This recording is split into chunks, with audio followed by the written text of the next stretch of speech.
The legislative session is now over in Richmond, Virginia. Dave Adams of the Virginia Shooting Sports Association joins us for a legislative wrap-up. Dave, how are you, sir?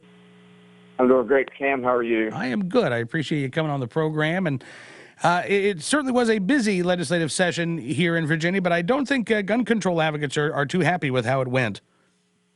No, they are probably wondering just what happened to them after starting the session, after Mark Herring gave them a gift before Christmas, and then just a little over a month after that gift was given, the governor took it away in a deal with GOP leadership that not only expanded concealed carry, but also gave a couple of things that the General Assembly had not been willing to do in the past. But when you look at on balance, gun owners definitely got the better part of that deal.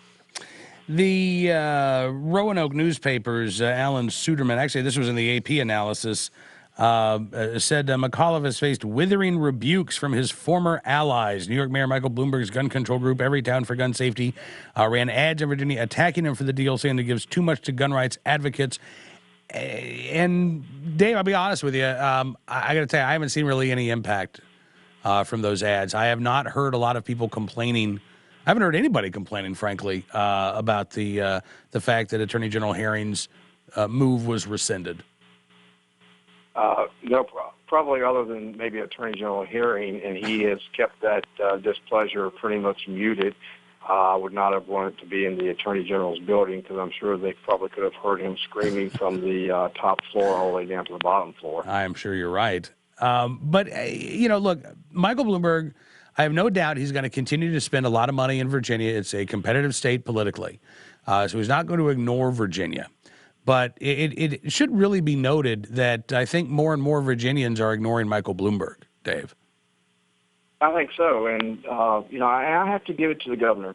He could have withered under the attacks because he took it not only from Bloomberg, but some of the local gun control folks in the Commonwealth, and he stood his ground, said some things that I was actually quite surprised that his spokesman said regarding Bloomberg being a New York group and not being here in Virginia and not understanding the Virginia way. So I will give him kudos for, standing his ground once he entered into the agreement and did so in good faith. But I don't think the vast majority of voters really think the way that Bloomberg and his little band of gun banners from New York think. And I think that's been evident by the support that we had for bills. Even before the agreement was reached, you had a bill that came out of the state Senate that would have basically overturned that order from Herring, and it had bipartisan support and could have withstood possibly a veto if it had not been for the agreement that was reached in late January. There was another bill that came out late in the session, right, Dave? And Governor McAuliffe had tried to make some recommendations, want to make some changes to the bill. This was regarding expedited concealed carry permits for individuals who took out an order of protection. Is that right? Yeah, it's House Bill 766 and the companion Senate Bill 626. He basically turned it into a predator protection bill because his changes would have required the person getting the protective order to have known ahead of time that they were going to get a protective order, because they would have had to have already applied for their carry permit.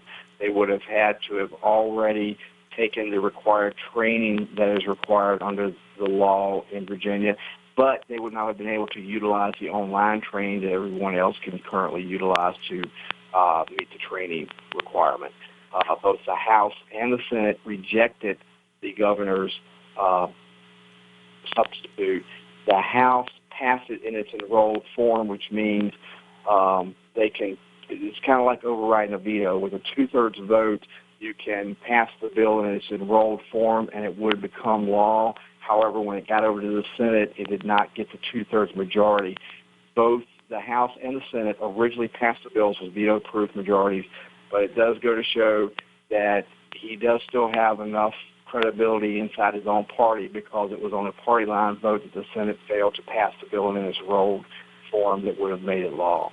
So now it's gone back to the governor, and he can either veto it. He can either veto it, or he can go ahead and sign the original bill. Okay, is this something that gun owners should be contacting the governor's office about? Yeah, absolutely. He's got until April 11th to make this. It was communicated back to him, the action in both the House and the Senate. I know that on all the other bills, he has until April 11th to act. Now, on this particular bill, because it was done before the session ended, he may only have a certain amount of time to act. But I would suggest that gun owners do contact the governor and ask him to sign the bill as it was originally passed. Talking again with Dave Adams, the Legislative Affairs Director with the Virginia Shooting Sports Association. Dave, what kind of presence did gun owners have at the legislature this year? Were we showing up for committee hearings, for lobby day? Were we there in Richmond? There was a very vigorous presence on Martin Luther King Day, as it normally is, because that's when different groups get together and choose that day to go down and lobby legislators on a particular issue. And committee meetings had gun owners in force, especially when the bills that would have overturned Mark Herring's concealed carry actions were heard. And I think that's why you had bipartisan support. You had Democrats. You had enough Democrats voting for those bills that it would take 27 to override a veto, and you had those 6 Democrats joining with Republicans to pass those bills in a bipartisan fashion. I think that's because they heard from people in Virginia who are law-abiding concealed carry permit holders that they wanted to be able to carry in other states that we had recognition with, and they were afraid they were going to lose that ability because we were no longer going to recognize those 25 states' permits. I think that you're absolutely right about that, Dave. And hopefully, not that we have a lot of apathetic gun owners in the state of Virginia, but hopefully that did get people's attention. I know I certainly heard from a lot of people who are, not ordinarily writing their lawmakers on a regular basis, and that had them fired up. That had them paying attention. And I think, the more attention we pay, the more contact we're able to give to our state representatives, our state senators, the more that they know we're paying attention to issues like this, then the more success we can see in stopping bad things from happening, even in a state like Virginia, a battleground state where we are told all the time that gun owners, it's only a matter of time before the gun control laws start passing here. We can use our voice and we can actually, bring real common sense to Richmond. It definitely showed what can happen when gun owners get energized on an issue and make their voice heard. And I think it also was a wake-up call to show us that what happens regularly in D.C. now has the opportunity to happen if the wrong people are in office in Virginia. Absolutely. Dave, listen, I appreciate you coming on the program, sir. And what does the Legislative Affairs Director for the Virginia Shooting Sports Association do in the off-season? I get back to do my real job more often than I get to do it during the legislative session. Good for you. I imagine the family's awfully happy that the legislative session is over as well. And hopefully we'll get a chance to see you here not too long from now in Louisville. I will definitely be there, yes. Excellent. We'll see you there. Dave Adams of the Virginia Shooting Sports Association. Thank you again, sir. Join us here on NRA News, Cam and Company.